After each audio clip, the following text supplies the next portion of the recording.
Today we're going to talk about Monogram appliances and really answer the question, should you buy Monogram appliances? And one of the things, if I'm a customer and I'm considering these, you may be going online like we do with everything. You're Googling, you're chat GPTing or whatever it may be. And now you're seeing a lot of reviews coming back and you're seeing some negative stuff about Monogram out there. Tell me about that and how do we think about that? Yeah, I mean, if you're asking, should I buy it? I think it's a fair brand to consider. I think it's a strong brand to consider, actually. But we have to be aware of, yes, that is out there, and we get that a lot from customers. Where really that's coming from, Monogram is a brand. When launched years ago, was a value play by GE Appliances to really have products that appeared built in, but respectfully, just didn't have the quality. It was trying to sell them at a price point. Really went after track builders and builders. That was its model. So selling these large swaths of projects where service wasn't a priority, installation wasn't a priority, price point was the priority, and the look and feel, not necessarily the quality. So the homeowners were thinking they were getting something more similar to probably a Sub-Zero, a Thermador, something like that, a Wolf, something that they'd have over the years. Lo and behold, they were getting this thing, and they just didn't live up to what they thought they were buying into.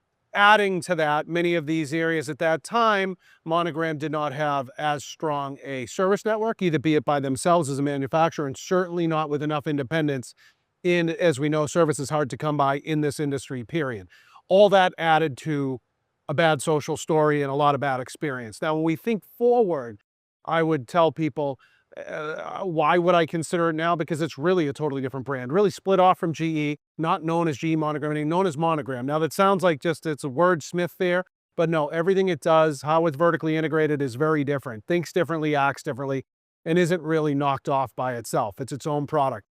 The team that they brought in is a very skilled team. We are seeing design forward designs in colors and finishes, really an aesthetic. Installation is quite clean. It has come in the last 4 or 5 years, light years from where it was.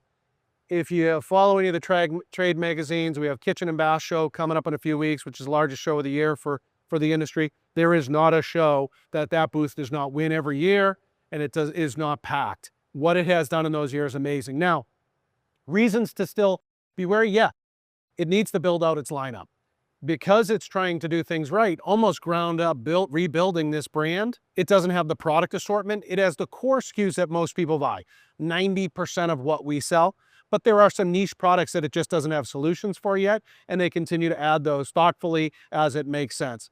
I think it speaks to somebody that wants luxury, still kind of that luxury fit, feel, finish, and design, because it's getting there overnight with a slight discount in price, but not like its old story where it was just sold on price without any quality. So it's going to have that bad rep. We got to acknowledge it, but also acknowledge the fact that it is seemingly a very different company with a very different focus. We're feeling and seeing that. Yeah, and like you said, you can see new products being launched. Refrigeration lineup was completely redone all last year, from columns to bottom mounts, and they've really redone a lot of that. Like you said, like incorporating certain design things into like their gas ranges with the nice brass touches, the brass burners. Like they've not over the top, but they added enough to give it a little bit of a differentiating look too. But again, not only that, but focusing on the features, the power, and that sort of thing. Yeah, I mean, you have gas burners at 23,000 BTUs, which is a very significant burner. You have things like Smart HQ, which is technology, but really Smart HQ is tech. Certainly can do a lot of things with recipe and guided cooking and things like that. Can be right down the app, but also a pre-diagnostic service tool too. So Smart HQ is also looking at the maintenance of your machine, how it's operating, is it seeing trouble? So I think really, again, they want the whole picture. They want the person that's a culinarian that cooks. They want someone that appreciates design, and they really want to focus on this service story and be proactive as opposed to in the past where it was reactive, and a lot of that. So the short takeaway here is this. I think it's a strong consideration. I think someone buying in the market should do a next level of deep dive research into, if they're finding those stories and they're nervous, go local. Do you have a local service in your area? What do they think about it locally?